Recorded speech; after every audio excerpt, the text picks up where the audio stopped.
Bienvenidos y bienvenidas. Un saludo afectuoso a todas y cada una de las Welcome. Warmest greetings to more than 400 people who've enrolled for this event. Today we are celebrating the 30th anniversary of the Educating Cities Charter. We're launching the new version today in connection with 49 cities. So welcome, and I hope that you enjoy our session today, which is a space for us to share our ideas on expanding the educating nature of our cities and sharing ideas on the new charter. We have with us Yayo Herrero. As you know, in 1992, the first conference on educating cities was held in Barcelona in 1990, in fact, and we want to extend and broaden the charter today so that it works even better and gives better opportunities for people to learn and to study on a more equitable basis. Education is one of the great motors for change when it comes to making our cities more inhabitable. And as the charter itself says, we need to come up with peaceful solutions to conflicts. We need to work for the common good. Over the last 30 years then, since the Charter was launched, it's become cemented and consolidated. There are more than 500 cities and towns now that belong to the International Association of Educating Cities, and some of those cities have contributed to the refurbished Charter.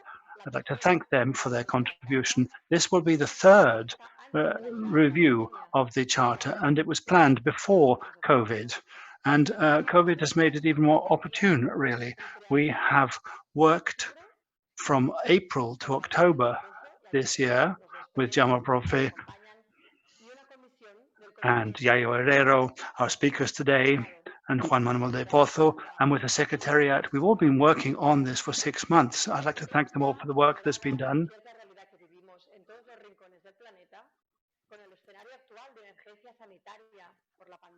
This is made more urgent, really, by the pandemic, the health emergency. We have climate emergency as well, and all of this means that the refurbishment, the renewal of the Charter is even more urgent, and reality has changed in our member cities. There are new items such as the right to the city, climate rights, sustainable development rights. So this is an unprecedented juncture, really, for us to review our priorities. Social rights, gender justice, and new threats are all very topical. So the most sensible thing to do is to sit down together and review this together so that we can set a new direction. I think that here there's a particularly relevant part of the charter where it says that there are any number of education opportunities, but there are also many forces that work towards miseducation. And so this ties in the charter with the present. We have our principles, of course, in the charter set out on the three main groups: the right to the educating city, the commitment of the city, and fully dedicated to serving its inhabitants. And I'd like to remind our newer members of how important it is that there be critical analysis. There's a lot of fake news. There are threats related to big data. We need to be as respectful as we can of gender perspectives, and we also need to shoulder co-responsibility when it comes to combating the threats to the educating role of our cities and fostering common rights for all of its citizens, and speaking out together against the problems and coming together to be part of the solution. So to welcome our new members, I would also like to stress part of the preamble of the Charter, which says this: humanity is not just living through a period of change, but a paradigm shift.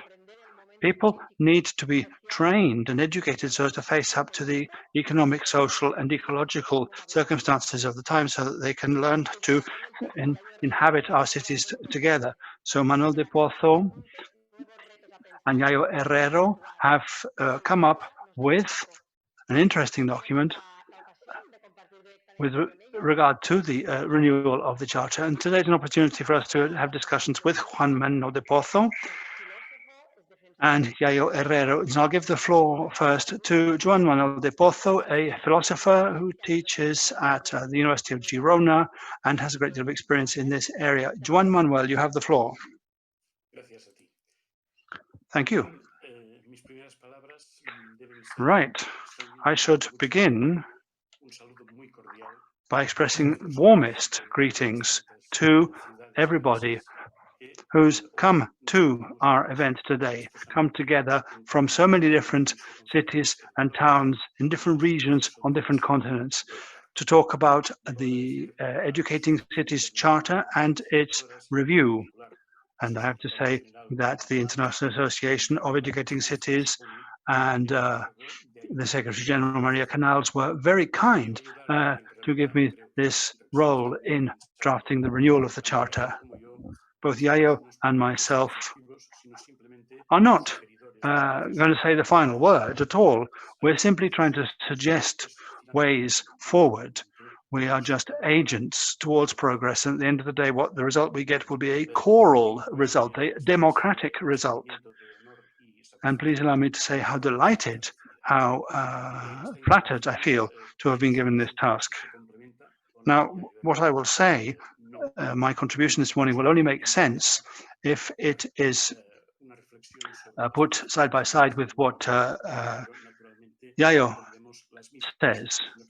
We will both address the same issue, but we won't make the same points.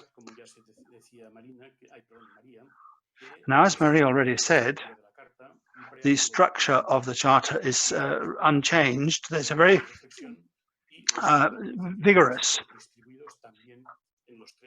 preamble and then 30 principles set out in 3 chapters. No change there, but there's quite a lot of internal change and a change in the numbering in line with the new input. I think that all of us should feel proud after 30 years to be able to renew this Charter together. And the renewal of the Charter is a way of expressing our joint responsibility. We want to avoid any sense of inertia, any sense of complacency, which tend to be fatal to associations. So we have set out here the guidelines, and I think that the new text is something that stresses how relevant the association is today. I would say the association is at a stage of maturity now. It's youthful, but reached a sort of early stage of maturity. And what I have to say will have largely to do with the content of the Charter. It does indeed review and list the fundamental values of our association at a time of change. We remain faithful to the original spirit, the spirit being, of course, that each city should retain its educating values, its educating function, so that all individuals feel that they're able to receive and to give education, i.e. to enhance their own personal and social skills and capacities. I think this has to be said because times like this, sometimes fundamental values are threatened. There's sometimes talk about what the English speakers call back to basics. In English, in the original, that's all very well. But I think one needs to be faithful to the basics. And what are the basics, the fundamental values here? Equality, freedom, participation, education, of course, quality of life in the city, culture, dialogue among generations. All of that was in the Charter before, and it's still in the Charter, and I think it needs to remain there. But if we are to adapt to new times, I think we need to look at new factors. The preamble sheds better light now on the basic principles, which I think need to be stressed. And it says that the educating city is aimed at building a community and building free citizens in a spirit of responsibility and solidarity so that they can share differences and peacefully solve conflicts and work to the common good. So that's an absolutely new paragraph, which I think strengthens our basic values with regard to the liberty of each citizen and the need for people to accept the right for others to be different. And there's a concept here which actually goes way back in the history of political philosophy. The common weal, the common good, the recognition that there's something which is of interest to us all and to which we can all attach importance, and I think that we can all agree to work together towards. And after setting out the basic principles, and Yayo Herrero may have some points to make on this, I'd like to set out some of the points of context that are challenges really today, which the educating city cannot be alien to. These challenges include the growth of inequalities in the world. It's sad to see how in recent decades there's been a great increase in wealth on an aggregate basis in the world, but there's been no decrease in inequality. The wealth that we have is poorly distributed, and another keynote of these times is insecurity. I won't go into the reasons why. The insecurity and the feeling of insecurity sometimes is justified, but sometimes it's exaggerated.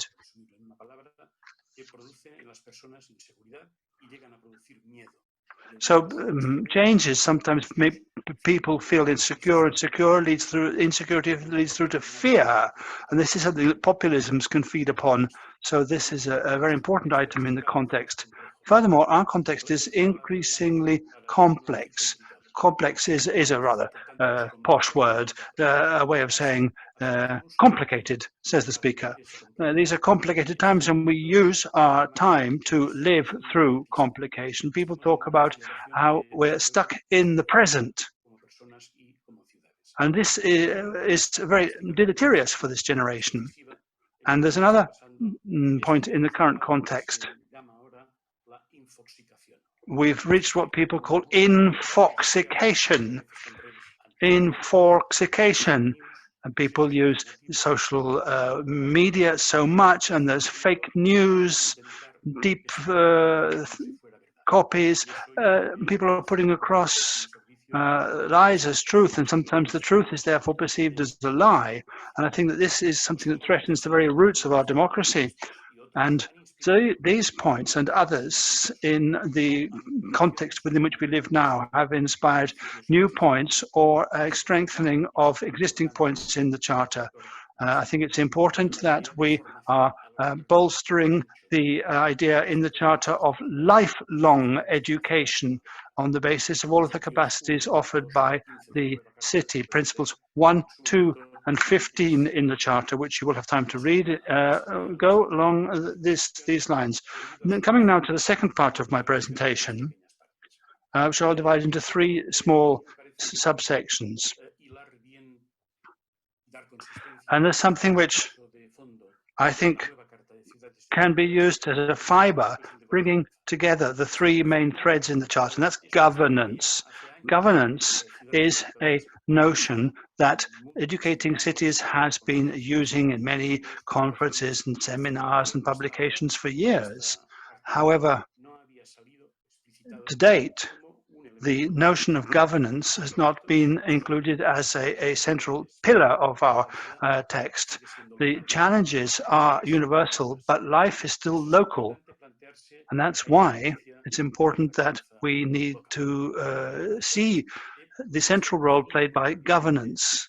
Governance, if you like, can be defined as a recognition of interdependence between governments and the city in all of its aspects, there's participation, and there's co-responsibility. These are all items of governance, really, part of the definition of it. And the new principle number 8 says that it is about governance and commitment of the entire community. So we're building this on the basis of a commitment to governance in a situation where everybody will work together to develop our educating cities. And it's very important that we use these very words. The educating cities have one stamp of identity, which is enhancing everybody's capacities, in maximizing the capacities enjoyed by all, with real participation, leading through to a true notion of co-responsibility. Let's look at some considerations about the dimensions of governance. The first one, which is explicit in the new charter, is intervention and the role of local governments, in the best sense of the word. There should be positive action from local government, because in actually for that, democracy does not involve that citizens have on everything all the time, that they delegate to a government which has a constant conversation with them.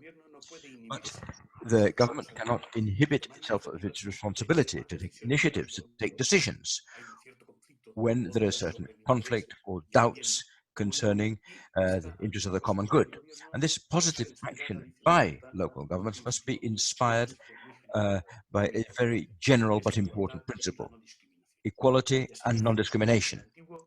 And the old principle number 1 said the government and administration will implement policies aimed at overcoming obstacles of any kind which block the principles of equality and non-discrimination. And let me go back to the importance of going back to positive values, setting an old one which does fit in with the responsibility of governance, which we defend explicitly. What is very important, and it's something we should all be able to activate, is to make explicit the educating impact that governments must include in their projects. Quite a number for some time now. In most governments, we are talking of environmental impact input when any project is, if you like, discussed. And that should be so, that is right. But one educating impact, we must think of every policy or any project, and go back to what Maria said. There should be, we should look at educating impact or negative impacts concerning education. And the new Principle 6 says that when it comes to formulating projects and policies, we must bear in mind formally and explicitly the educating impact and guarantee that their communication channels with stakeholders. I think it's very, very explicit. It doesn't need any further comment. That is one of the novelties of the Charter, even though it's a broad principle, but it is an operational, practical requirement. That is the first dimension, and I would say that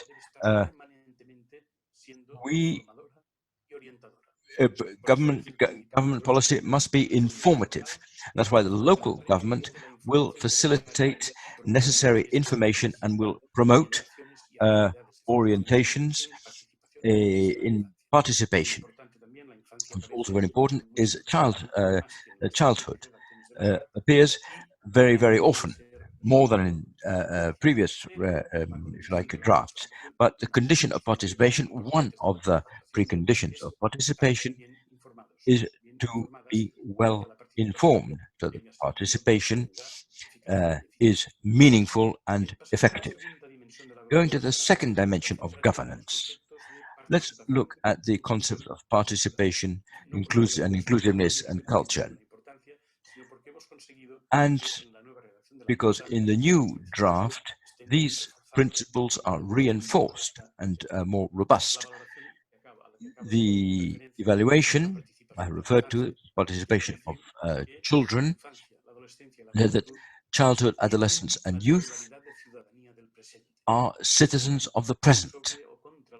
Rightfully so. So against what is often thought, that young people and children and adolescents are citizens of the future. No, they have their full rights now, their capacities, but with all their capacity, which is considerable. And therefore, we defend this right to participation by children, adolescents, and youth. Something else. We demand a rigorous or robust evaluation of participation, which didn't exist in previous drafts, to ensure that there is a transparent and real commitment concerning participation. That's point 8. When we conclude a participatory process, we will divulge the results publicly, and we will look at the limit thereof. Very, very important. We're not playing at participation. Participation is serious. If we take it seriously, we must evaluate and self-evaluate, and that will allow us to improve matters. It's very important to take this evaluation seriously. What is also significant and decisive in the spirit of the Charter is inclusiveness or combating inequalities. Education should be inclusive, that right across lifelong education, and more access to culture or the arts as a route to inclusiveness. Culture is not mere entertainment. Culture is a factor for personal and collective growth, and access to culture and the arts means access to inclusiveness. And we underscore this point, and it says so in point 4. We will promote the right to culture and the arts in the city as a route to inclusiveness, fostering the sense of ownership. I think this is extremely important, that we talk of right to culture, right to arts. In the same way we talk of right to education, culture doesn't appear as the object of a right, but no, just an add-on. No, right to culture and arts as a route to inclusiveness, which has a very important knock-on effect on the sense of feeling ownership, or feeling that belonging. Because if you don't have a sense of belonging, you have no sense of responsibility and answerability vis-a-vis your co-citizens. So that is essential for that be achieved. We also incorporate something which is new, the right to beauty.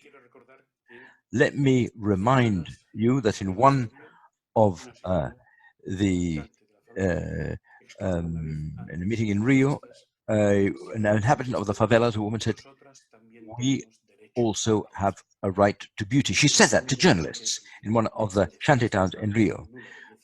In circumstances where there's very, very little beauty in her life. But we all have the right to beauty. That's principle 4. And the educating city will stimulate artistic education, creativity as a factor for personal and economic development. And the city will ensure that the inhabitants live in surroundings and environment where they can discover and enjoy beauty. And it will introduce aesthetic and environmental criteria in all its projects, and will involve artists in the design of public spaces. Beauty is more than a pure decoration. It is a spirit. It provides self-confidence. It stimulates our sensitiveness and sensibility. So beauty also achieves greater protagonism in the new draft of educating cities. And concluding with a third dimension of governance, well, there's a principle that refers to democratic training and democratic information. Everything else, inclusiveness and so on, is conditioned by the access to information and training. Threatened today, but we were talking before, infoxication, fake news. This is based on fake news, has to do with an excess of information, a surplus of information, which leads us to sort of information overload, and it's become difficult to select, if you like, the wheat from the chaff. And if we look at the Charter, we should be able to, if you like, try to cut down this infoxication, to diminish it, and to foster critical capacity.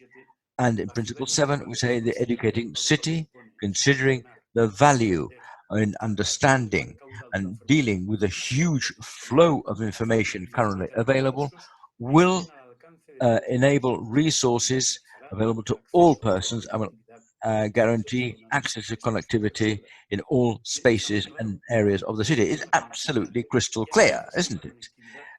Connectivity is a common need as necessary as water supply in a home, and we all remember what involved 100 years ago the arrival of sanitation and running water to homes. In the same way as then running water, now we absolutely pressingly need fiber and connectivity. We must overcome the digital gap. Nobody should remain behind.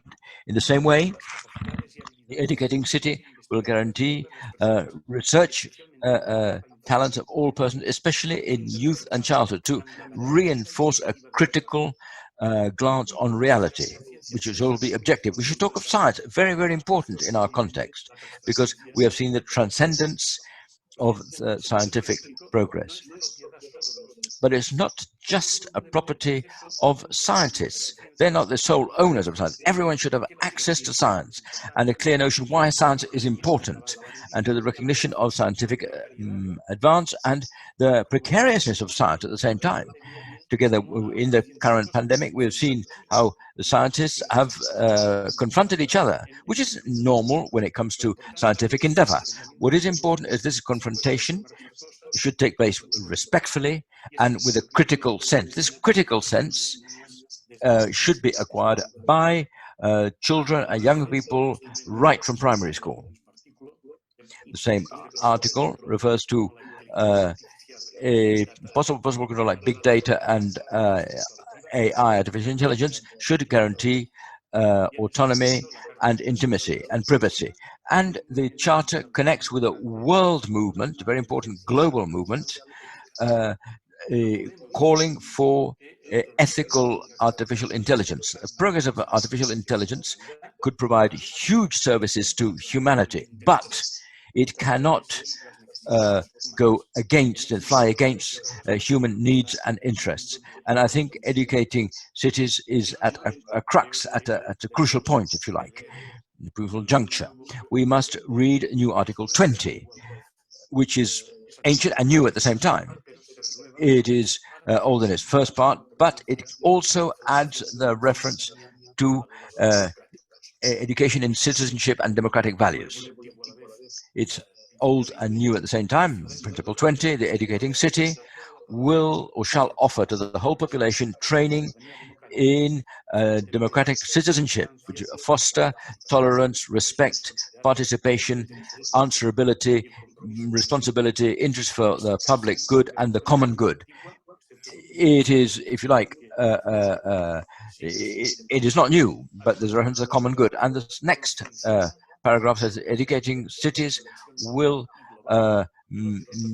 foster awareness of local dimensions, fostering global citizenship, which can commit at a local level and at a function level. This is very important, so that we are aware that we are citizens of a given city, which in turn is a city of the world, increasingly so, in fact. There's not just citizenship of a city, there is citizenship of the whole planet, global citizenship. We must understand positive and negative global trends, and progress is there to be done. And the article concludes, all that added to other principles should allow that each person feels the city and the environment and the planet as their own, with an ownership with the city, which is not incompatible with a strong identification with the environment. So, to conclude, I take the view that amongst the different readings of the Charter, one could be egalitarian, the other is more socially innovative, another approach could be different, but I think of all these approaches, one that is priority is looking at the Charter as as a route to greater democratic participation of citizens, because they're greater and because of the educating commitment. These are the thoughts I wish to share with you, without thanking each and every one of you who are connected, and thanking you for your attention. I wish you the best, and I encourage you to move forward. Thank you very much, Joan Manuel. It has been a real pleasure to listen to you and to try and find a benefit between what is ancient and what is new, what is old and what is new, new routes, new pathways, new thoughts which have been updated. Thank you ever so much for your views. I'll now hand the floor to Yayo Herrero. She's an anthropologist, an educator, an engineer, and a very active in co-feminist approaches. So her views will be very enriching, no doubt about that. And so, Yayo Herrero, the floor is yours. Well, hello, good afternoon, good morning, depending where we all are. And let me kick off the same way as Joan Manuel did, by thanking the opportunity I have to cooperate in this project, which I have joined as new edition. Let me also thank Maria Canals for the organization and how she has treated us so well and been with her attention to detail. I'd like to thank all of those who have undertaken the preparations. It's been a great pleasure to hear the contributions of those who live spread out throughout the world in distant parts. Working with Joan Manuel and learning from such a wise man who has this capacity to listen, to take on board and look at any contribution, has been a real gift. So thank you ever so much for this golden opportunity. Let me tell you that my view will be a complementary one of what Joan Manuel has said, and I subscribe everything he said. From the environmental ecological approach, and that is that and gender approach. I've been asked to talk about that because all the ethical substrate of the Charter allowed us to take on board all these incorporations without creating distortions, in a way which is fairly natural. Let me center on some of these contributions, which Joan Manuel has generously omitted to allow me to introduce them. They're complementary and they enrich the Charter. They update it in a way which is absolutely essential. Let me kick off by saying that right now we are going through a moment of deep environmental crisis, and Nicolas Tenges, a philosopher, refers to the intrusion of Gaia, metaphorically referring to the political agency of the environmental crisis. There is no, if you like, hidden intention there, but it clearly marks politics, marks economics, marks the arts, and obviously human beings. We are embedded in a nature and we share its destiny. In some way, this had to be incorporated in the same way as what we have to do, how we should educate, in the wider sense of the word, how we should educate to take on board all this. I should say that cities right now lie at the heart of the environmental crisis. They are some of materials. They are the places. Where we see consumer models, which are, and they're beginning to resources which are declining in our planet, and they're also the great centers of, if you like, carbon emissions, which lie behind, if you like, global warming, and they are also places which, right now, for the first time in the history of humanity, take up more than 50% of the population which live in the world. Therefore, cities are at the heart of the crisis. And if cities are at the heart of the crisis, then clearly they're going to be in the vanguard of solving it.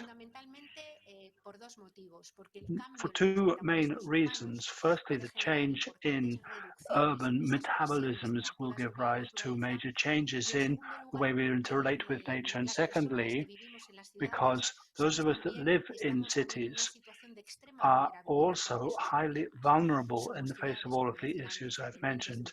As I've said, we depend upon declining oil. We depend in dietary terms as well, i.e. mostly our cities don't produce the food we eat. We basically don't produce anything of what we need to keep us alive. And so on the basis of that dependency, there's a vulnerability which needs to be addressed in the Charter. And I think it is in the preamble, the conceptual framework, and also in some of the principles covered. For example, the principle of sustainability that's in the Charter now. And also, I would say, more importantly, there's a very new transversal, horizontal approach. So this ties in harmoniously with many of the other basic principles, I would say. Secondly, my second point, the Charter now takes on board another dimension of human life. It already did, but more so now, vulnerability and thus interdependency. We humans live in bodies. Our bodies are delicate, sensitive, and vulnerable. Our bodies need to be taken care of throughout our life. So logically, this logic of care of the vehicle has been introduced now from various different perspectives. There's the very radical support for equality that Joan Manuel referred to, but there's also the emphasis given in the Charter now to integral health, but not just health in the very minimalist way we tend to approach it sometimes, which is the absence in our bodies of disease. But it's integral health, which means living in places where it's not poisonous to breathe, living in places where we don't need to be afraid to go out onto the street, living in places where there are opportunities to have a full life, a dignified life, a life that's worth living, and a place where there are guarantees that this is the case. That's the general idea. So this recognition of interdependence in the Charter, Joan Manuel already underscored this. It ties in very much with the idea of community that's absolutely in the Charter already. The idea of community is like a form of life insurance, really, for our life in the future, as of when we take on board that we're really interdependent. And I think that this is now adequately reflected in the principles. Joan Manuel spoke of inequality.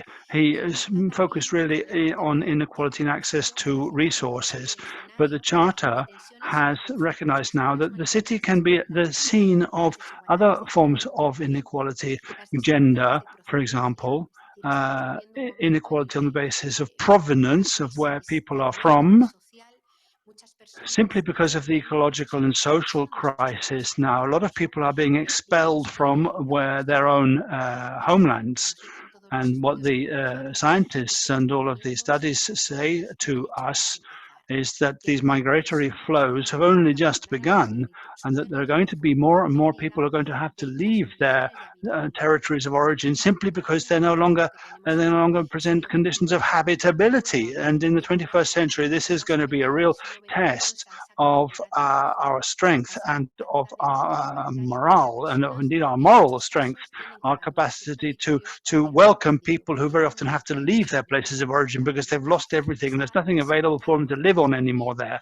This equality is there also in terms of provenance, as I say, and people talk about migrants, and they classify them on the basis of their ethnic origin, and also there's also functional diversity too. We people are diverse functionally, and the cities need to ensure that we can be treated on an equal basis despite that, and we can be educated on an equal basis despite our functional differences. And there's also inequalities that have to do with age.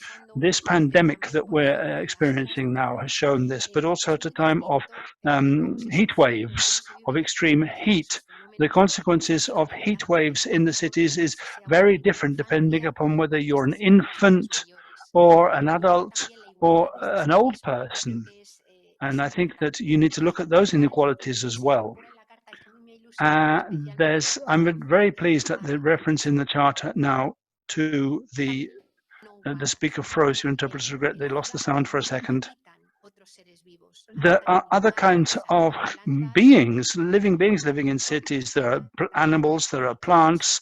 These are forms of life that need taking care of as well. And I'm glad that the Charter now includes in its text reference to these other kinds of life in our cities. That's important, I think. Becoming aware of these differences and tackling them socially, politically, ethically is, I think, crucial. This is fundamental if we're going to face up to something that the Charter is also committed to, which is the eradication of all forms of violence.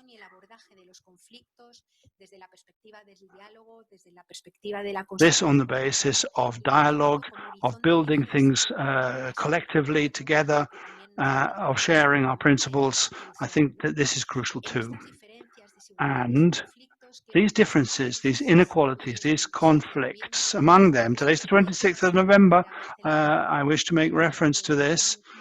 This is the day after the day which is devoted to the forms of violence suffered by many women.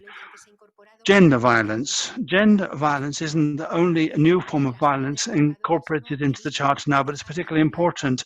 Our cities insist on looking squarely in the face at this specific form of violence, gender violence, which is apparent not just in extreme abuse and femicide in the worst cases, but there's also the way in which the care tasks become invisible, and the poor responsibility of our day-to-day responsibilities for doing what the continuation of life requires. This is now reflected in the letter, and I think that that's a great ethical step forward.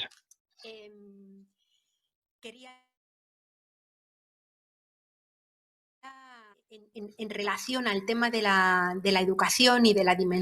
on the subject of education and the educating facet of our cities, I wanted to say something about the whole area referred to by Joan Manuel that's so crucial. I think co-responsibility. I think that when we analyze the social issues that we're going through, and we say that the citizens are jointly responsible when it comes to tackling these issues, we're not, of course, just talking about any symmetrical form of responsibility. Joan Manuel referred to governance and referred to the responsibilities of those who have positions of government. They have to take steps and adopt a firm stance so as to tackle the issues we're looking at. But it's a matter of asymmetrical responsibilities, but nonetheless shared responsibilities. And nonetheless, we all have the capacity, and I would say, indeed, for my part, that we all have the obligation to act on a jointly responsible way on all of these issues that in an asymmetrical way we've contributed to creating, to bringing about.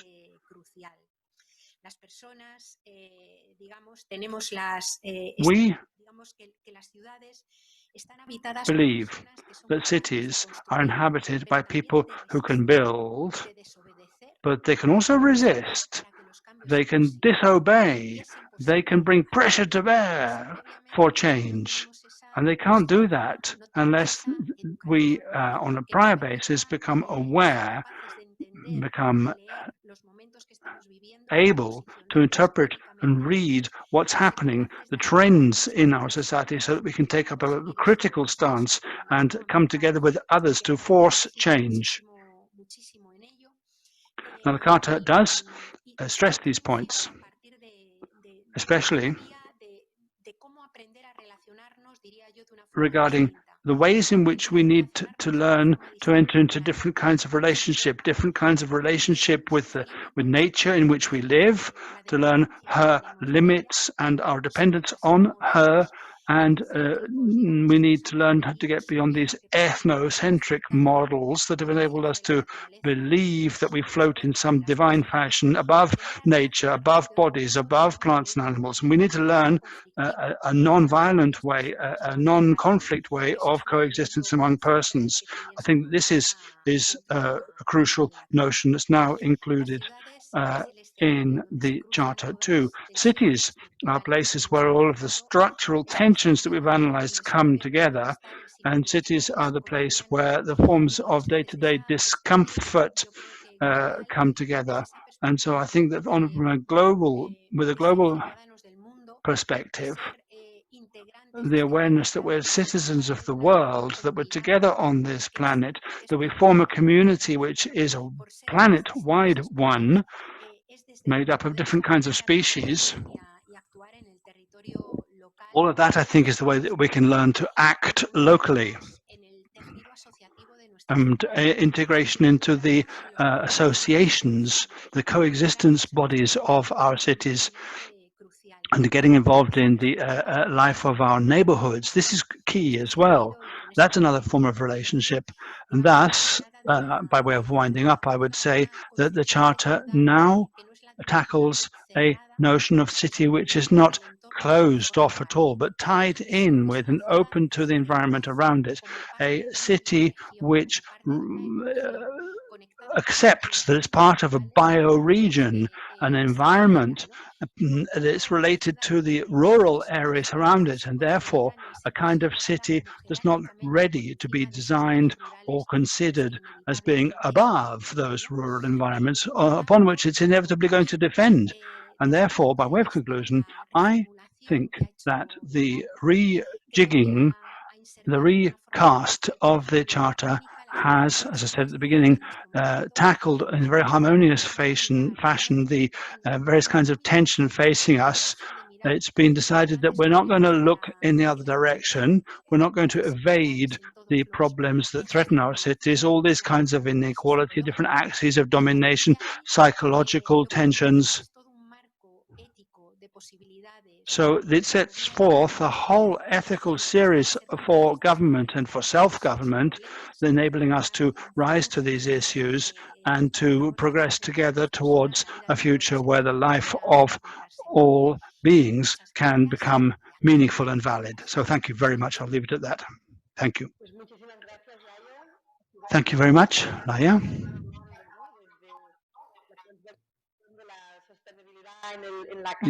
Your interpreters regret they can barely hear.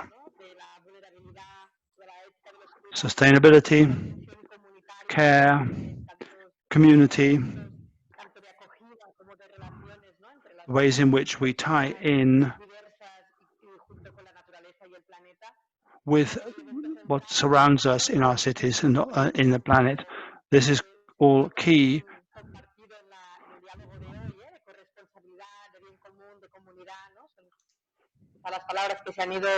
And you were right when you point to shared responsibility.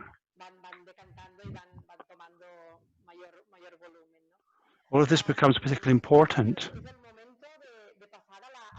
It's time now to go to the front row with the various kinds of authority you have with us today. I'll give the floor to Marina Canal, Director General of the Association, so that she can introduce the various municipal authorities who are with us today. Marina Canals.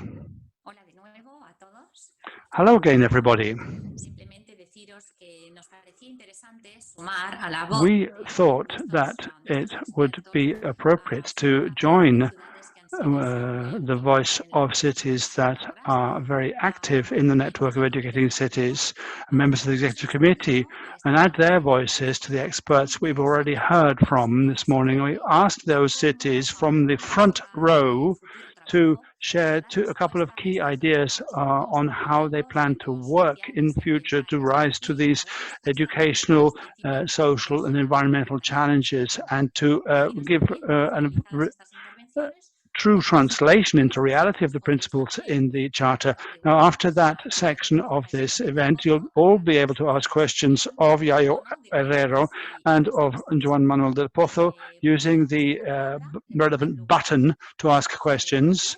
I'll give the floor first to the city of Granollers, which has been part of the executive committee since 2008.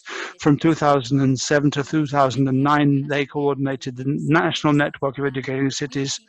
Granollers is a highly active city, and we're very fortunate to have Josep Mayoral, the mayor of Granollers, with us. You have the floor. Thank you. Good afternoon. That was a doubly hard act to follow, the last two speakers. I'm grateful for the thoughts we've heard. I'm very grateful for the work that's been done to recast the Charter. I've been asked to be brief. I'll just make two quick points.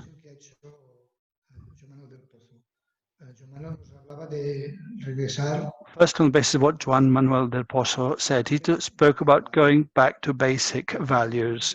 I think that's a key idea. This is the time to start looking at one another in the face. Eyeball to eyeball again.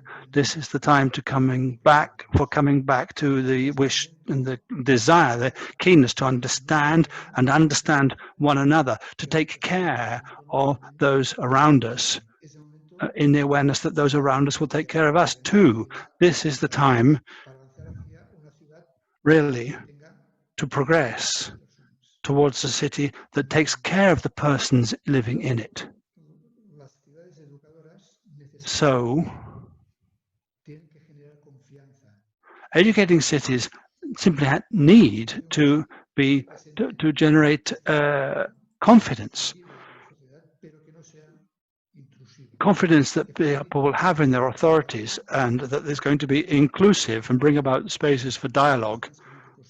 Cities that are as transparent as possible in terms of their values, as active as possible, so that people get the feeling that they are being taken on board by the community. A city without borders, there's been talk of segregation already, nor gender borders, nor age borders, nor language barriers. We need to break through these barriers. That's another key notion that educating cities should express. Cities that are fighting against inequalities, it's been said, against exclusion, but above all, cities that can correctly diagnose their problems on the basis of dialogue and of participation. That's the first idea. Cities that bring about confidence and don't have barriers, don't have inequalities. My second idea is this. It's also already been said, so I shall be repetitive. Healthy cities, sustainable cities. The struggle against climate change is central to our present and to our future. The changing climate needs to be combated. Our health needs to be protected. We have adopted certain programs along these lines. For example, a program where we get involvement from citizens and public bodies in decreasing their energy consumption. And we have another program on gardens, where we get the city and the schools and the citizens involved in the management of the green spaces, the parks and gardens.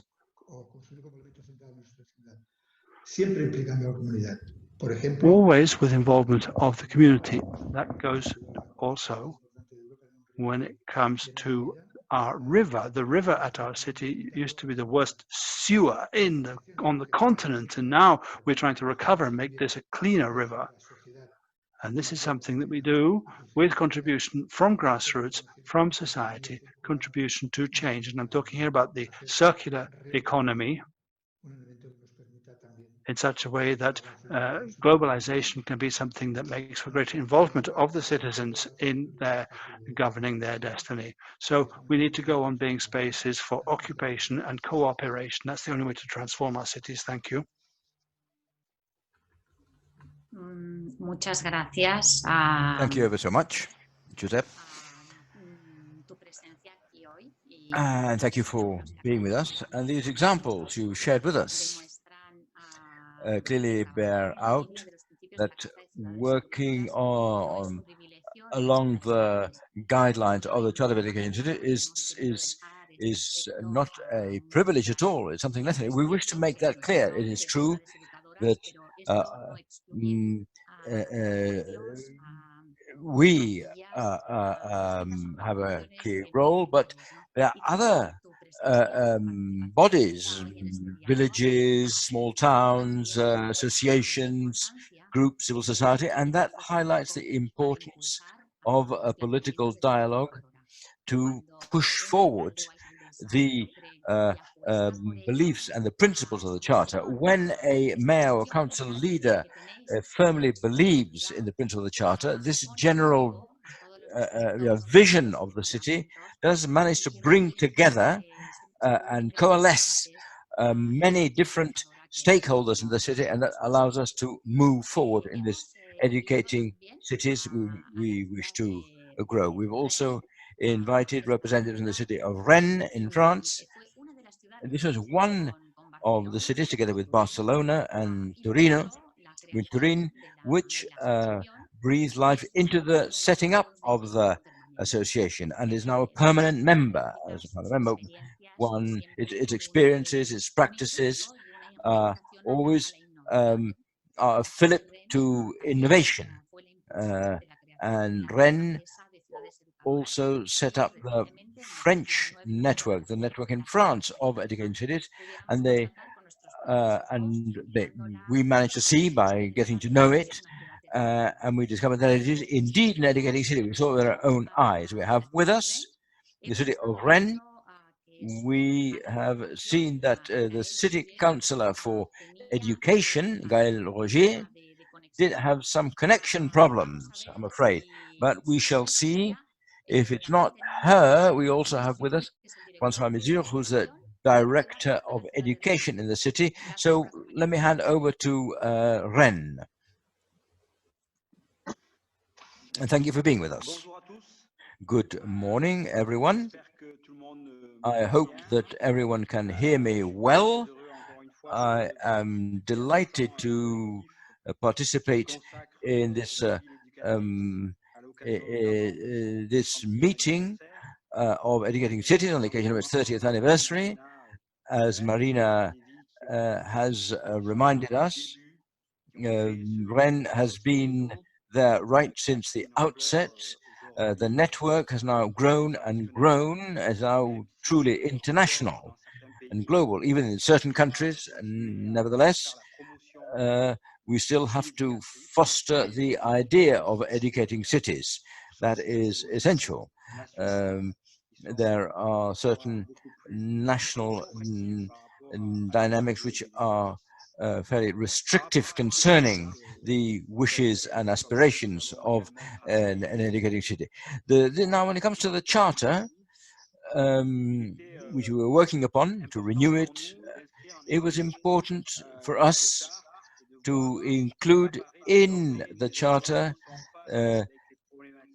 elements which have to do, if you like, with education in the widest sense of the word, which problems which have been exacerbated with the current health crisis and global challenges, such as global warming, the environmental transition, participation of citizens.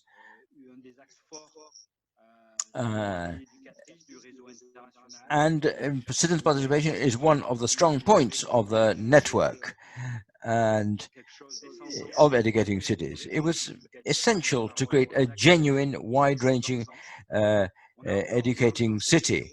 We need to provide a voice to the stakeholders, in particular young people and childhood. We should have a long, hard look at and examine the necessary and appropriate role for children in the principles of educating city and their implementation. We are fully involved in the role of educating cities. Unfortunately, other participants from our city cannot participate today, cannot take the floor today, but we must become aware that innovation should not just pay lip service to certain categories. No, innovation has to be at the service of an educational project. That's point number one. And what I have mentioned during our exchanges concerning the French version of the Charter, we have stressed that innovation and transition should be of a social nature, but also environmental, ecological. We cannot state that the perhaps financial straitjackets should not be an excuse not to attach full importance to environmental issues. And we should ensure that the Charter is widely divulged and people become familiarized with it. And Rennes in France wishes to play a leading role with this divulging of the Charter. And hopefully via this Charter we will be able to transmit a key message which goes beyond purely the classroom and day-to-day management of schools. In any case, I'd like to thank all of you for having listened to me, and I encourage you to work hard on the implementation of the new Charter. I'd like to particularly thank Marina Canals for her hard work. She'll always find us next to her when help is needed, and we hope that soon we will to meet in person and take up these challenges. And we wish to be together with you in the next weeks and months. Thank you very much, Francois, for your kind words. I'd also like to thank for reminding us that this vision of an educating city it goes beyond the classroom and the school, and this innovation should not just be limited to social innovation. We must be bold to innovate in terms of sustainability, and this should not if you like, be incompatible with economic development, which is essential for our cities. Furthermore, I now hand the floor to close this sort of if you like, in voice to the key members of the association, the executive committee. I'd like to hand the floor to a representative of the city of Rosario, headquarters of educating cities in Latin America, with a wonderful team to foster and encourage the educating cities, which is in contact with the Argentinian network, the Brazilian network. I'd like to welcome all of those who are following us from these countries. And the city of Rosario, many of you had a chance to get to know personally and visit, because it hosted the 2016 International Congress. I shall hand the floor to Laura Alfonso, Director of the Office for Latin America. Laura, the floor is yours. Hello, good afternoon. Good morning or good afternoon to all of us. It's been a great pleasure to hear the thoughts and reflections. It is a key event indeed to be able to update the Charter, highlighting some of its values, as Juan Manuel was saying, and the new challenges which are appearing for the cities, and that is why it is important to modernize and bring it up to date. I'd like to thank Marina, Maria, Juan Manuel, and all the other persons who've participated, and it's been a real pleasure to listen to all of you. From Latin America, from our region, and here in the city of Rosario, we are working with cities in the region. We take the view that the Charter does renovate and breathe new life into many of the principles like inclusiveness. Our region has great disequality. It's one of the places with the greatest inequality in the world, in fact. And it's really great to look at the possibility to ensure that all of those who live in cities have equality of chances to access education. There are factors which often determine how projects are dealt with, such as the social commission, the ethnical commission, and many people who live in our cities find it impossible to enjoy the fruit of many projects in conditions of equality. That is why from the city of Rosario and in the Latin American region, we are going to redouble our endeavor to ensure that the principles of the Charter, which are very, very pertinent and appropriate and current, should be linked to the principles of democratic citizenship. We need citizens with strong democratic convictions. Is fundamental. Many Latin American cities, not ours, are cities with young people, are young cities, where this exercise of democracy in some countries, in particular Argentina, Chile, Uruguay, and others, are democratic countries, but it has cost us many lives in the past to ensure that democracy has survived in the past. And we should look at the importance, we should highlight the importance of democracy over other differences.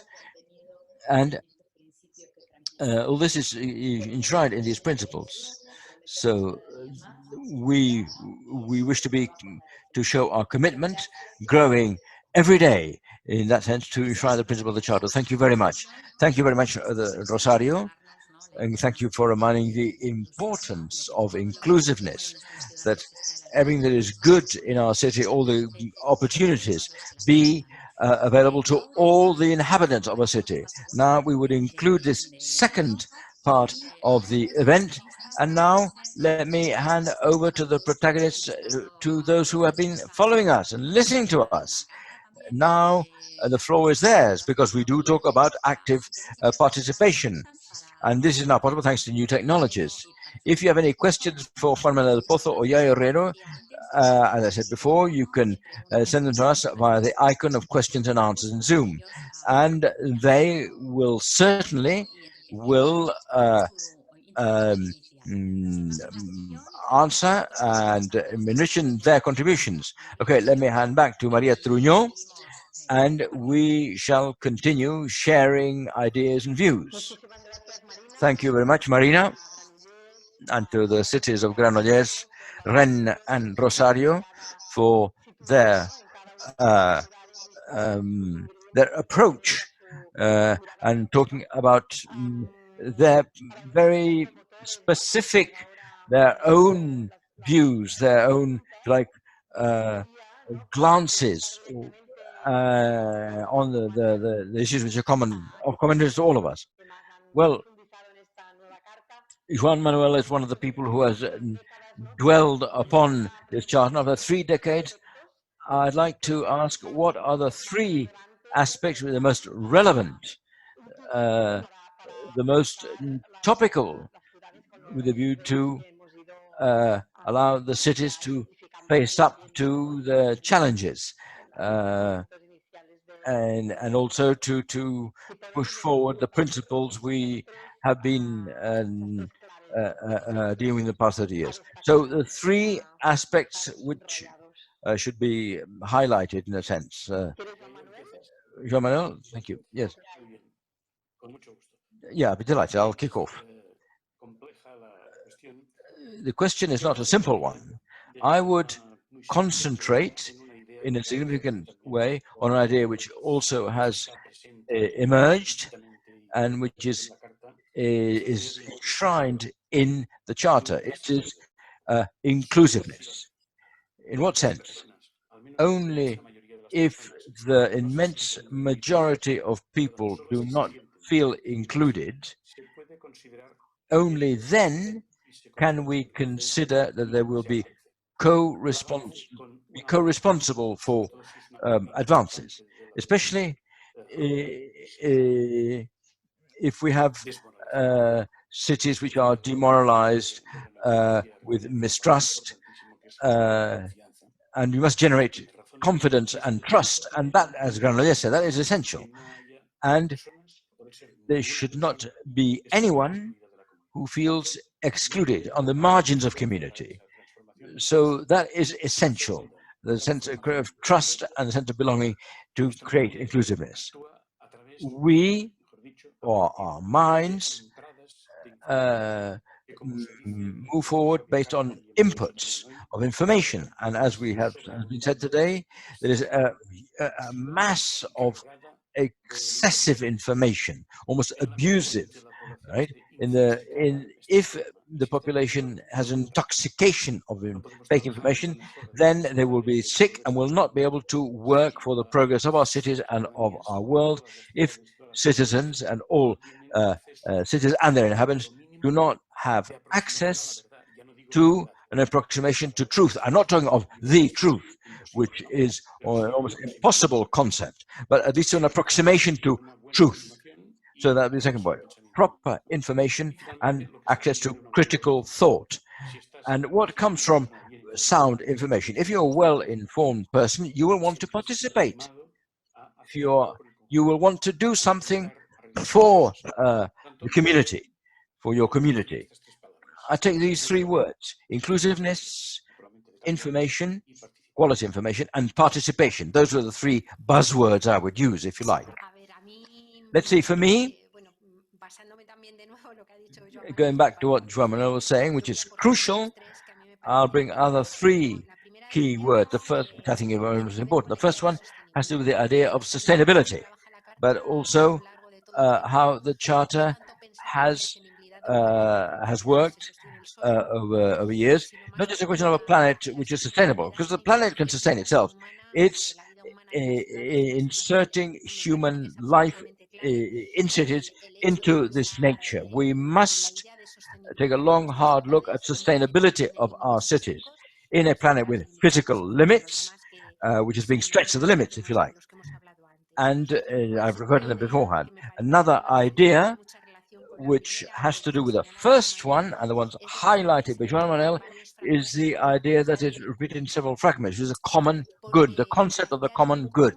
Because the common good refers to the need that all inhabitants should be able to access to what's necessary for life, but where there are limits, if you like. And we must see how we can organize ourselves to ensure that no one is left behind. The idea of common good is fundamental. And the third, if you like, key word, which also links up with what Joan Manuel was saying, is the sense of community.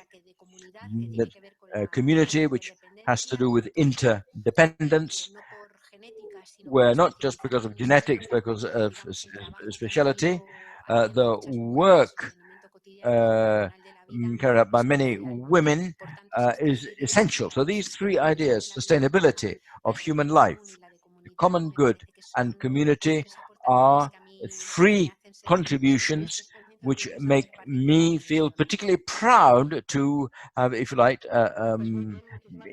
contributed my bit to this. Well, thank you very much. So we're looking at concepts, solid concepts are just solid and robust. I think the questions are coming in now. What should local governments do to attain these principles of the educating charters? Question for Juan Manuel, if you wish to dwell on that.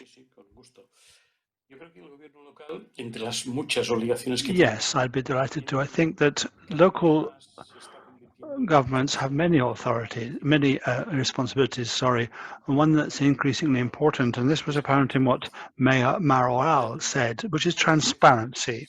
There's this obligation to have sincere transparency, genuine transparency that's based on data and with a view to communicating without propaganda. The problem that many city governments have, sometimes they're under the influence of communication offices, and they confuse communication with propaganda. Now, our citizens are not idiots. They can recognize propaganda when they see or hear it, and they know that it's not objective. You might say it's legitimate to have propaganda at a time of elections? Well, maybe, yes. But otherwise, I think it's important to have more objective form of communication. And people need a sense of confidence, a sense of trust in their leaders and in their leadership. This sense of trust can be brought about when I get the feeling, hey, he's telling me the truth. She's not trying to kid me. Okay, so I'll cooperate with what they're suggesting. And I think that's the way that municipal governments, city councils can inspire involvement. And what about civil society? Well, civil society needs to discover commitment once again. We need to get out of our selfish cocoons that Reagan and Thatcher, or Thatcher and Reagan, I don't care what order you put them in, put us into 40 years ago. They obliged us to withdraw into these egotistical cocoons or bubbles, and we need to break out of that shell and become committed once again. This is significantly covered in the Charter. So on the basis of participative processes, we can all contribute in bringing about the common good, as you said.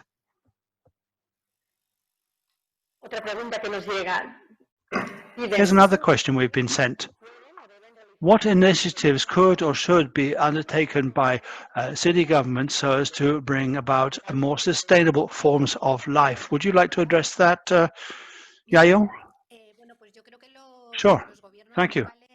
I think that local governments, because they are the form of government that are closest to the citizens and to our territories, can do many useful things. Some of the useful forms of initiative they can bring about, which I think are key, and I think they can do, and that would come to mind, and this is something I've been involved in myself, is, for example, air quality. Right now, air quality is crucial to the health of many, many people. We have heard many studies that have been published about how the death rate has been much higher during this pandemic in those places where people have been breathing polluted air for the last 10 or 15 years. So this is air pollution that has become a risk factor in the context of the pandemic. So there's a job pending here, really, that city governments have a role to play in, but these city governments can do so in cooperation with citizens' organizations that organize towards this end. And it's also a matter of bringing about a change in people's imaginative worlds, in people's hypotheses, so that they can understand that there may be a different way of getting to work than driving a car, for example, and thus improve the air quality in our cities. And another, I think, crucial subject matter here is diet, what we eat. A lot of greenhouse gases and a lot of the contamination we suffer from in our cities tie in with the production of food, and many cities are putting things together. For example, the Milan Pact, so as to organize dietary habits and organizational habits and ways of organizing the right to diet, the right to food in such a way that the planet and its citizens are not poisoned. And I think that many people can have an impact on this. For example, in primary schools, where cities have a degree of governance, old people's homes, also where there's some competence where we can bring about a more a healthier diet, and there's also educational campaigns for the citizens. I could also speak about encouraging healthier lifestyles when we address mitigation and adapting to more sensible ways of adapting to climate change. Depending where they are, cities are going to be facing extreme climate events, and they can adapt. And they need to increase the awareness of the population. In many places, the death rate at the time of heat waves has been brought down a great deal after public information campaigns, so that people know how they should behave and what time of day they should go to the street and how they should protect themselves against this extreme heat. So in the faces of this, de corte aún más local que el ámbito de la ciudad grande. And we need to look also at this on a neighborhood, on a quarter by quarter scale. We need to support those who are dependent upon others, those who are unwillingly alone. The kind of support for people who are living alone but rather wouldn't be is crucial. We need really to look at the limits imposed by the ecological change as a backdrop against which we need to meet the needs of our citizens by way of making progress towards greater justice and sustainability. These processes go hand in hand, and I think this is something that our city governments and city councils need to encourage. It'll be a more civilizing process too. Thank you very much, Yayo. Another question. The alliances among different protagonists, different stakeholders that have a future horizon similar to that of educating cities. How are you working on alliances with such? How are you working on alliances with other protagonists? Oh, that's a very fascinating question. There's a major quality. An old saying says that patience is a virtue. We need to build these alliances on the basis of patience. And this ties in with what we were saying earlier about the lack of commitment. Building alliances and building bridges is relatively easy when you've created a climate of trust, as I referred to earlier. And I will come back to what I said earlier. One key role of those in government is that they can convey sufficient transparency and trust to the citizens so that their trust is aroused. If that climate of trust is brought about, then building alliances will be easier. But if you haven't created such a spirit of confidence, then you have to do a hard job of work by trying not to buy people's trust or will. So it's not a question of bribing people. No, it's a matter of arousing people's vocations.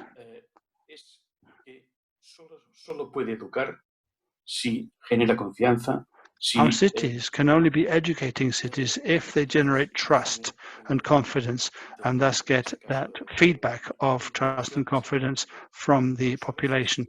It's the same in a classroom. A teacher can only educate if he or she generates trust, and the same goes for cities. And politics is pedagogy, really.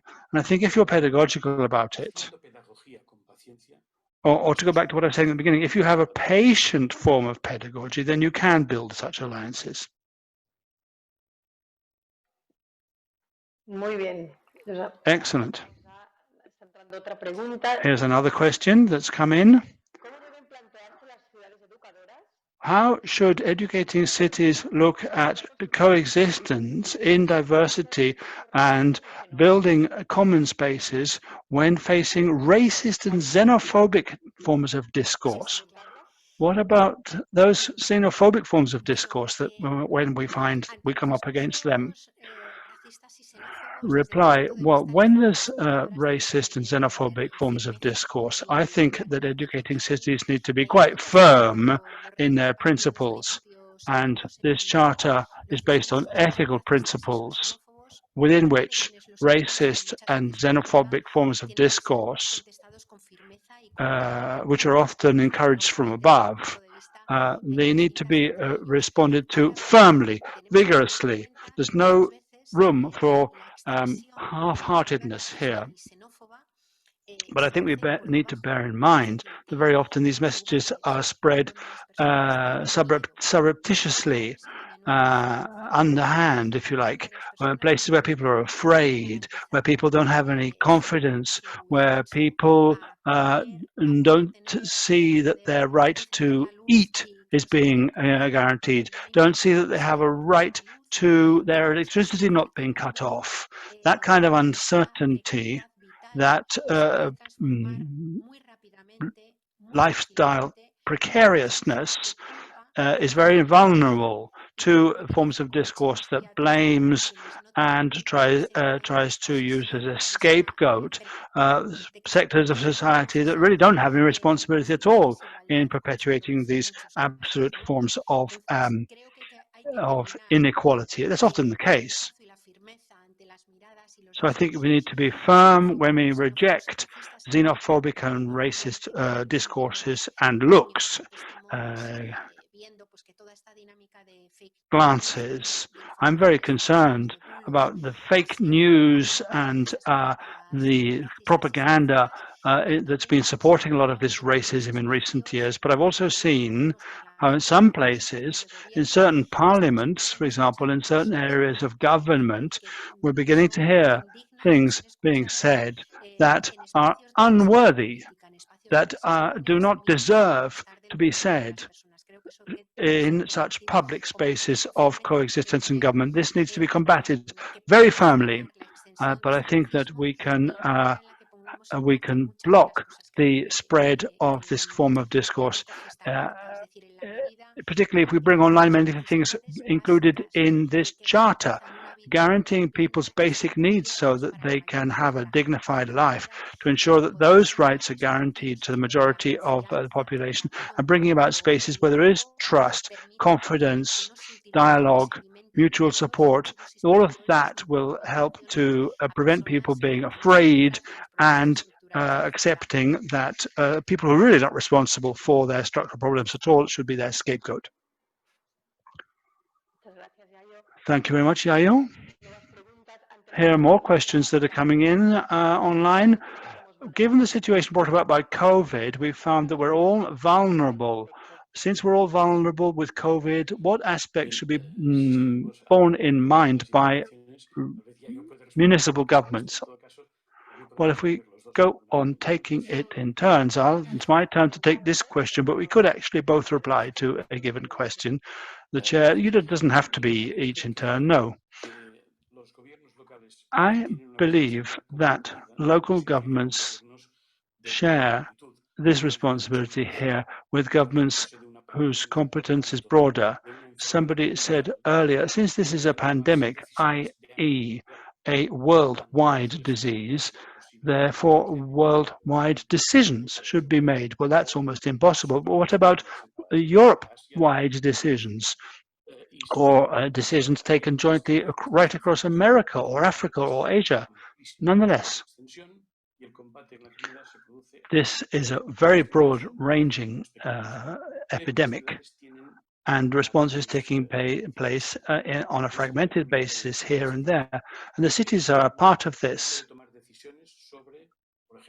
if you have a city government that's not able to make decisions on confinement, or a city government that cannot make decisions on curfews. Speaker can't find the word in Spanish. Toque de queda. I used to be in the army, you see, but I was a long way away. Curfew, that's the word. If cities can't do anything about those things because the decisions are made elsewhere, well, cities do have a responsibility for direct care of the most vulnerable, the most directly affected, and that's something that the cities need to absolutely concentrate on. They need to concentrate large amounts of resource on this. It used to be called social work. I don't know if that's the right word anymore, but resources on benefiting and caring for the most vulnerable members of our societies at this time. What do you think, Yayo? Yayo. Yeah, yes, I agree.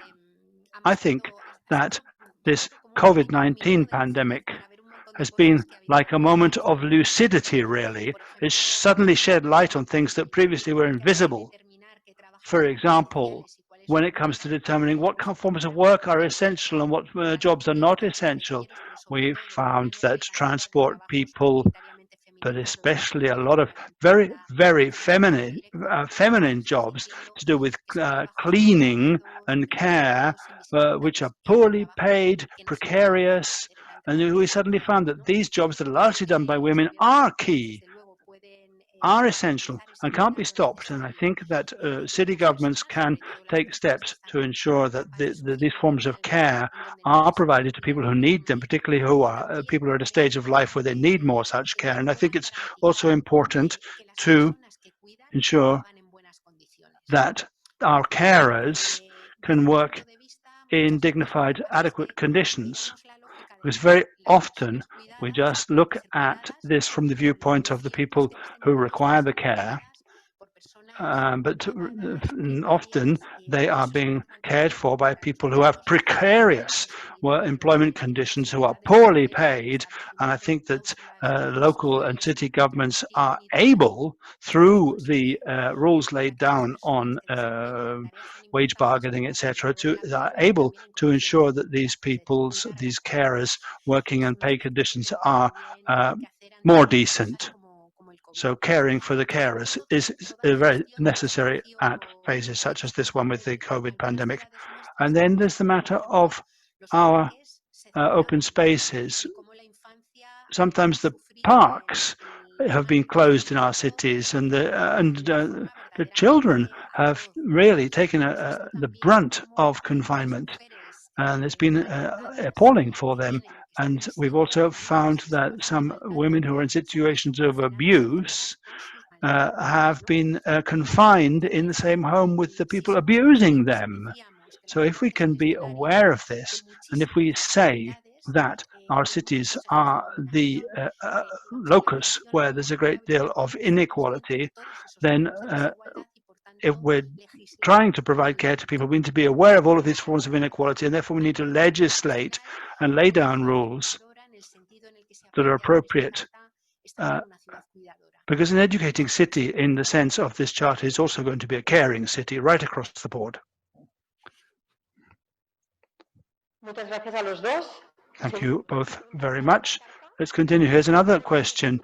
The new charter covers the need to include play areas and sports areas in the open air. Many of our cities are grey urban areas where there's very little contact with nature.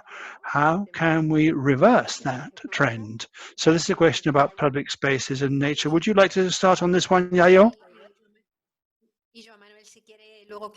Yes, okay, I'll start on this one, and then Joan Manuel may wish to add something. I'm sure he will have something to say.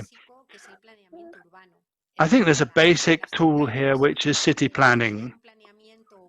Our cities have, or can have, a city plan, although it's true that some of them have been built very compactly, very densely, without sufficient regard for including areas of nature. So in that case, there's a need to so to speak, provide a sponge effect. I've seen very useful initiatives where simple vacant lots that were pending being built upon have been turned into allotments, gardens, or squares. That's what I mean by the draining effect. And I think cities have a major role internationally as well. In the framework of other networks we referred to earlier with regard to cities, I think that allotments, that's to say urban gardens, urban kitchen gardens, are very valuable here. There's an Italian model which says it's like urban acupuncture. Such an urban allotment is like applying a needle to the patient, and then things happen. There's articulation, there's action, and there's a form of welfare, well-being radiated from that green space, and this brings about greater community, greater confidence, all of these values we were talking about. And in fact, when there's no space easily available, and this can't be done, you can't green the city in the short term, we have seen wonderful initiatives about bringing about little green spaces in the little slots around the trees in the pavement, putting little micro gardens in there around the space with earth around the trees. I'm really upset when people talk about green infrastructure. I don't like that term, but it is the case that there are all kinds of activity, all kinds of initiative that can be undertaken in the cities. You don't need to sit and wait for some major project which will do away with some of the buildings and open up green spaces. You don't need to wait for that. You can open up little slivers and slits here and there. Very complete response. All I can do is to add something which was said at the beginning concerning the responsibilities of local governments to take initiatives. A educating city and its local government has the duty, the obligation to identify necessary spaces to carry out this sponging activity, right? This is to create spaces for meeting, like to create this sort of acupuncture space, as I was saying. But what if a local government doesn't have this clairvoyance, if you like, this determination to take the initiative? That is where organized civil society comes to the fore. We must encourage among citizens the need to come together, to create community, and to demand responses to issues when their authorities are found lacking in that sense. We shall continue. How can a municipality change its paradigm and incorporate childhood, adolescence, and youth so they become holders of current citizenship? I think you had mentioned that, Joan Manuel, in your presentation earlier on. Yes, it's very, very important. They have all their rights currently, not in the future. We know that until a certain moment comes, you cannot demand them to take on responsibilities that so-called adults can take on. But that does not mean that they cannot cooperate, think, make their views heard, make suggestions. In many educating cities, not in all, but in and also probably in others, very interesting experiments are being carried out, very interesting experiences talking of participatory childhood town halls, plenaries with kids, where the young kids talk about what they need, what they want, their aspirations, if you like. They could also talk that, and going back to the earlier question, the need for green spaces, gardens, if you like, wooden areas, woodland areas, places where they can play. And this participation of young people, including kids, would give the city a truly educational nature. An educating city educates across the board, along all age groups, but it has a particular responsibility for the younger generations. And that is why an educating city should be youth and childhood friendly via organizing participation and via its commitment with schools. In educating city, school is important. Obviously, it would be crazy to call itself an educating city if it forgot or left behind educating cities. The presence of the municipality in schools, quite about the red tape and so on, but the presence of the decision makers in school centers will provide agency to the schools and all those who live in the school community. Let me add something, Marina, if it's okay. I was thinking about what Joan Manuel was saying, and I was remembering the work carried out by Francisco Tolucci concerning the city and children. He has participated in many different initiatives where the basic theory or the starting point where he starts to consider and ponder is that a city which is better for children and young people will be, by definition, a city which is better for everyone. So the view that children and young people have on urbanism, on urban planning, will be very, very positive, very useful, so we can have their input. And we've heard of projects of micro-urban planning. And as Joan Manuel was saying, school is essential. The role of school councils in each school, which brings together participation of all the educational community, and where you also can have normally a representative from the council, is an excellent place to converse, to establish dialogue, and to take a long, hard look at the school and the city. They are political instruments which are there for the taking and which have worked and can continue doing very valuable work. In that sense, there's so many things I'd also like to share with you, but I'm a moderator, so I am, if you like, controlling myself. We in Barcelona want a city where children and young people can co-create and transform their school communities and put the school in the heart of neighborhoods and act as a fulcrum for change, taking due account of their needs, but not just their needs. And this we shall be able to face up to needs which are often hidden of many citizens in a democratic fashion. Allow me a small joke. You can sort of like take off your hat as moderator, if you like, for a while. We're allowed to do that. You have a question, I think. The question. You have a question. Yes. There's another question. To what sense is it necessary that educating cities reflect and act, with a gender perspective? How should they begin in that respect? Well, I think, for me,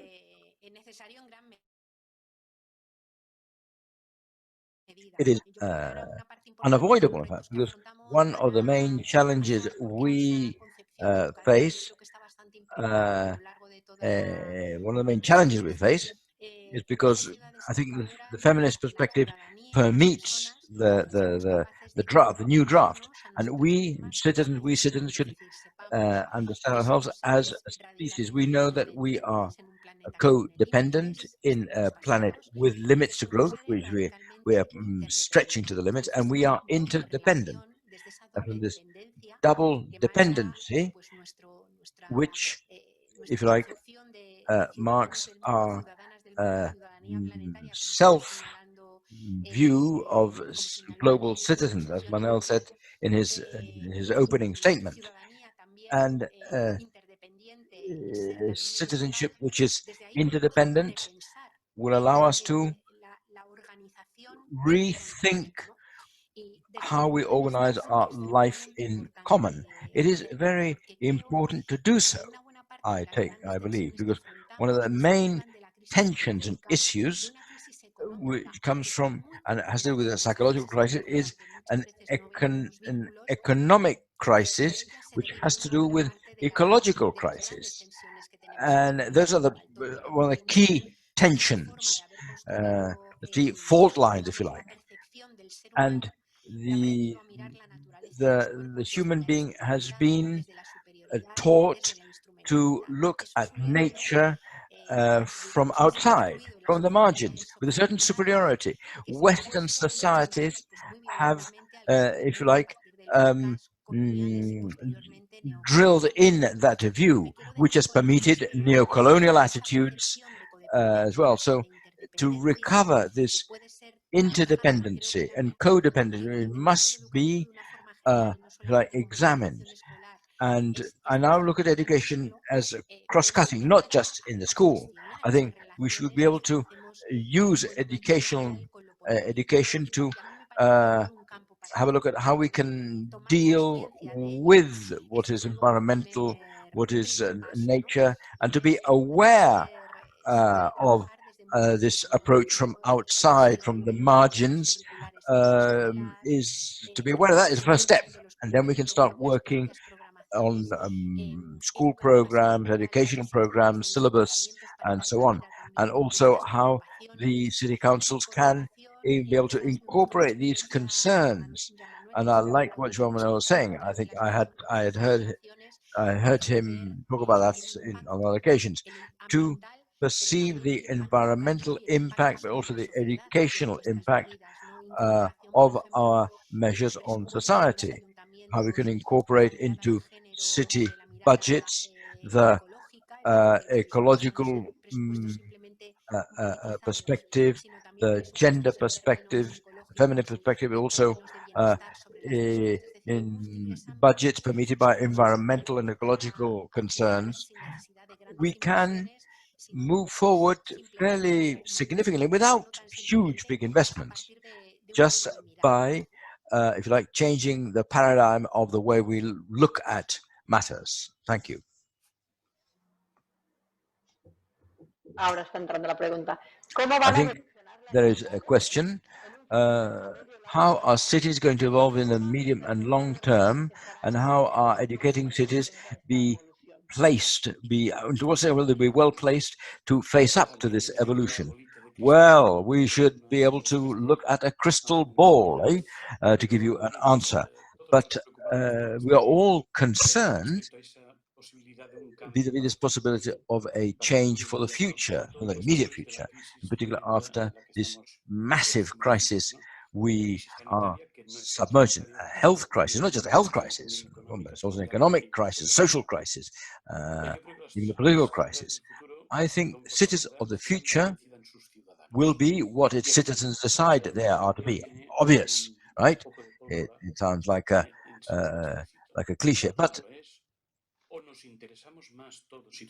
either all of us become more concerned with democratic approaches, or things are going to get much, much worse, unless there is a reaction in the world by breaking populism,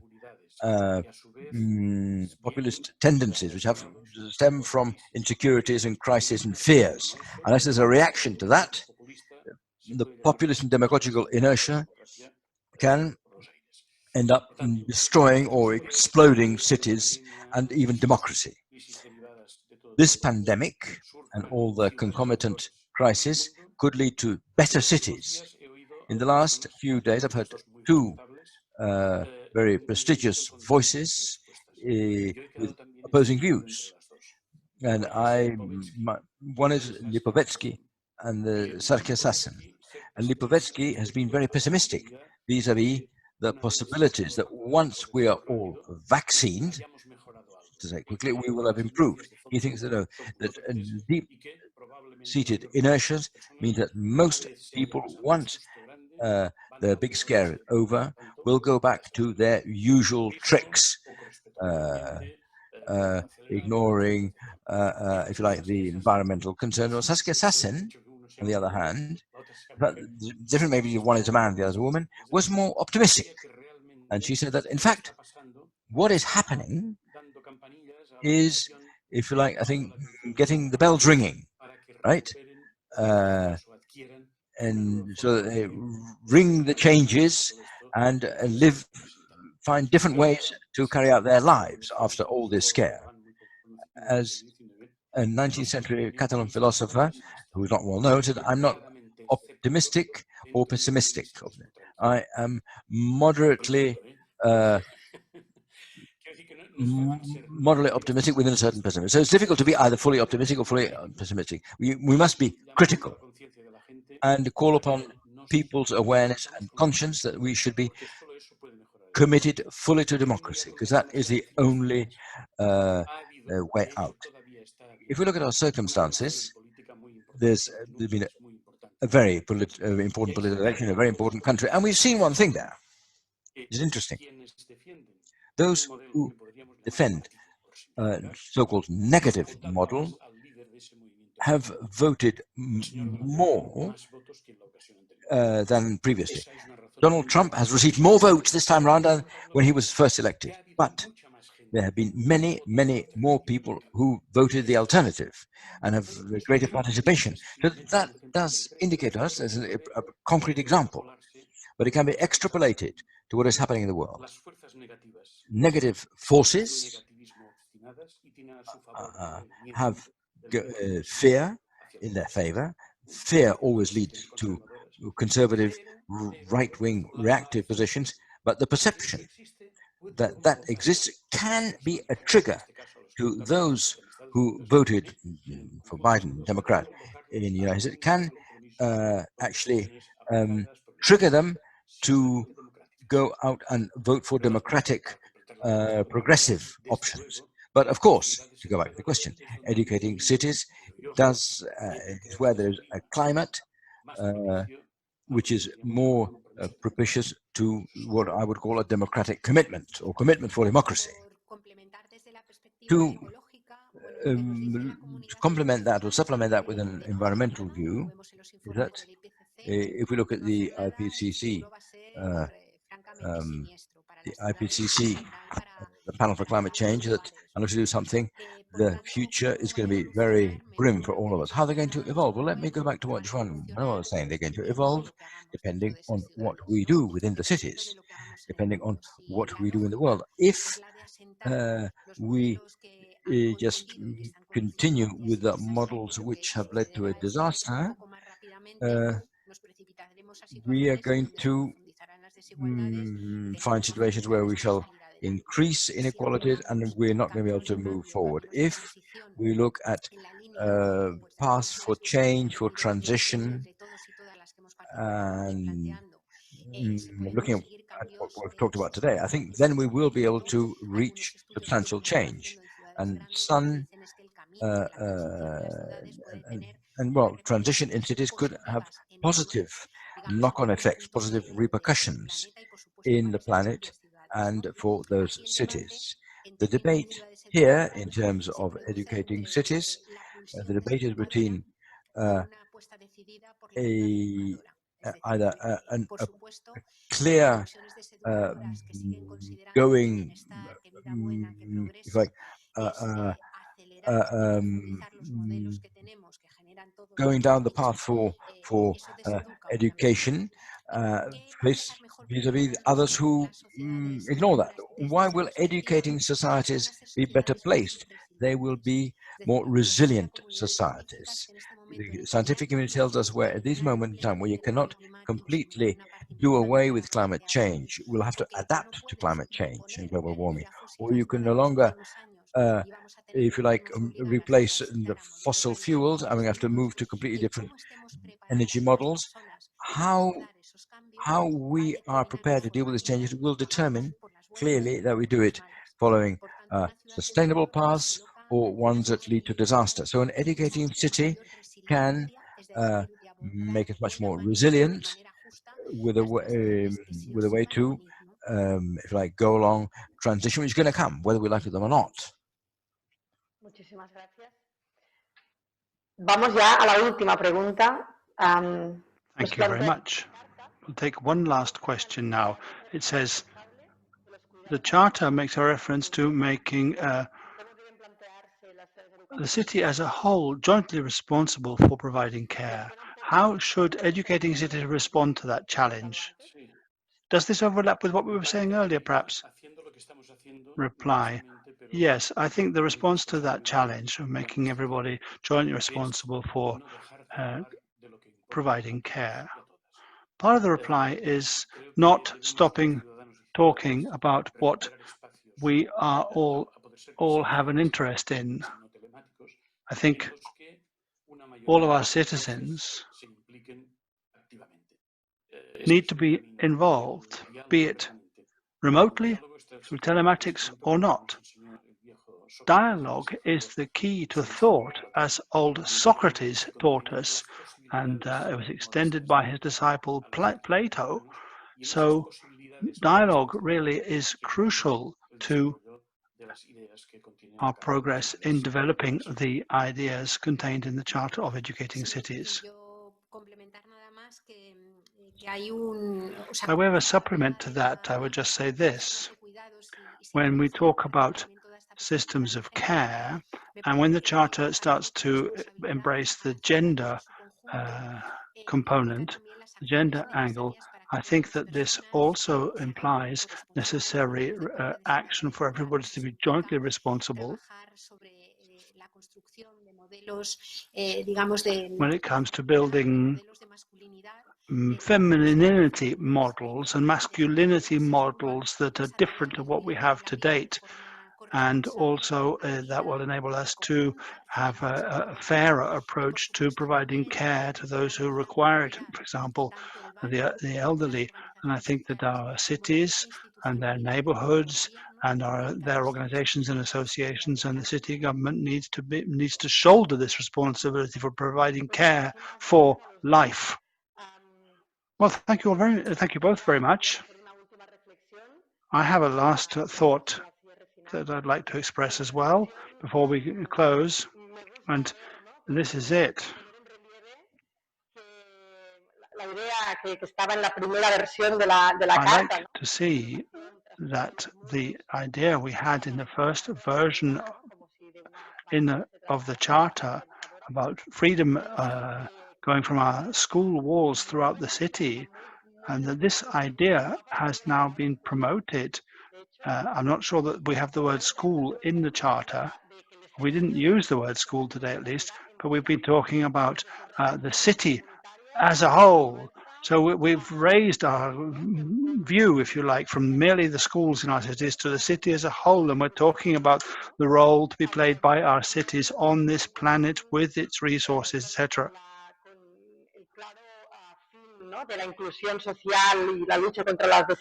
And all of this goes hand in hand, of course, with our goal for social equality and fighting inequalities together. These are ideas that we've all been struggling with for a long time. We've been trying to articulate them, joint responsibility. And there's so much at stake. And there's also the basic idea of trying to understand complexity. We need trust and dialogue. And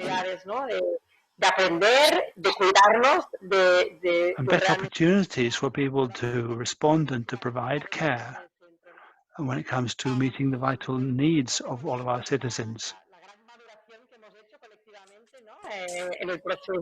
So I think that after 30 years of progress, this is an excellent juncture that we've reached now after the last few months' work on the Charter. And the challenge that remains to us now is to actually implement all of these principles as effectively as possible, but also on the basis of dialogue, as our speakers have said throughout today's event, referring to the need to create spaces and areas for dialogue and cooperation from the quarters and neighborhoods right through to the city as a whole. So once again, I'd like to thank you all. A heartfelt vote of thanks to the Secretariat, all of the team in the Secretariat, starting especially with Marina Canals, for the work they've been doing on the new charter over the last many months. It's been a tremendous job of work. Now, to conclude, we want to share with you a video that has been prepared for this to enable us to celebrate the 30th anniversary, so that we can share what we've learned and head together into the future. Thank you all very much. This video will be the end of this morning's event. Thank you all very, very much.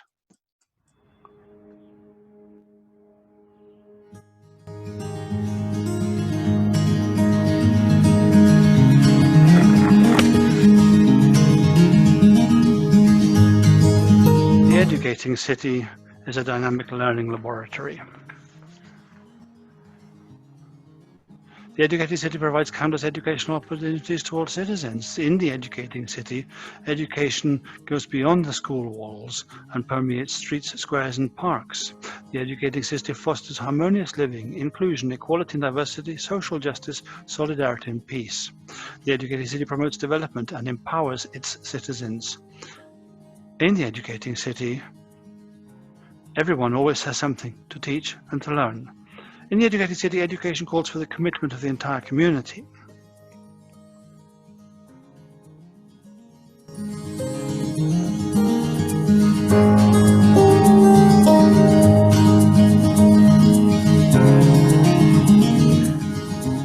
Education calls in the Educating City for the commitment of the entire community.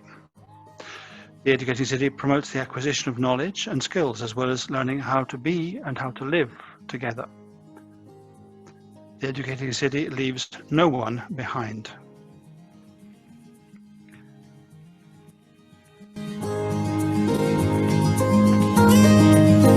The Educating City requires political determination and commitment to education. In the Educating City, people are at the heart of municipal actions. In the Educating City, education concerns all municipal departments.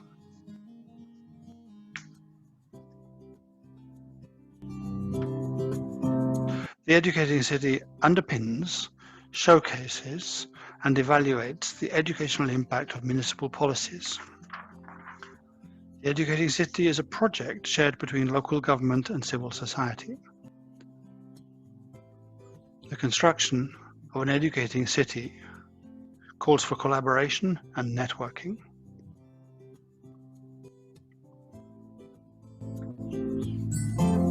Communication and information are key tools in the Educating City.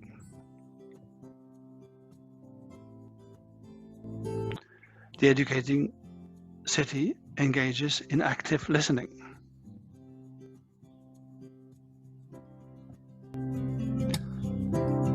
The Educating City encourages citizen participation.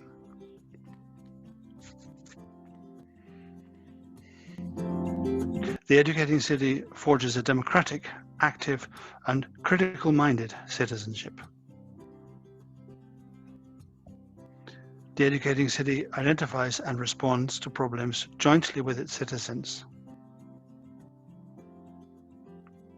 In the Educating City, utopia permeates educational work.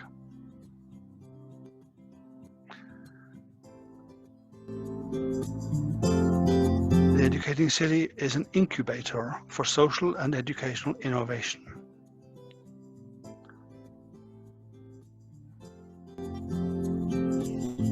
Being an Educating City calls for a shared city-wide project over time. The Educating City fosters healthy and sustainable lifestyles.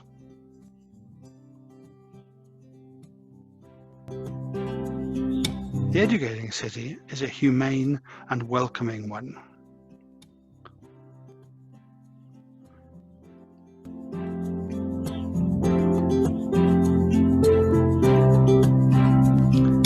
Educating cities bolster the feeling of belonging and community ties.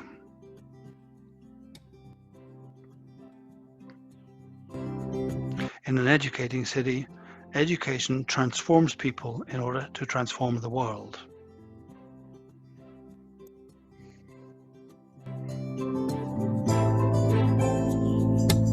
Educating cities learn from each other.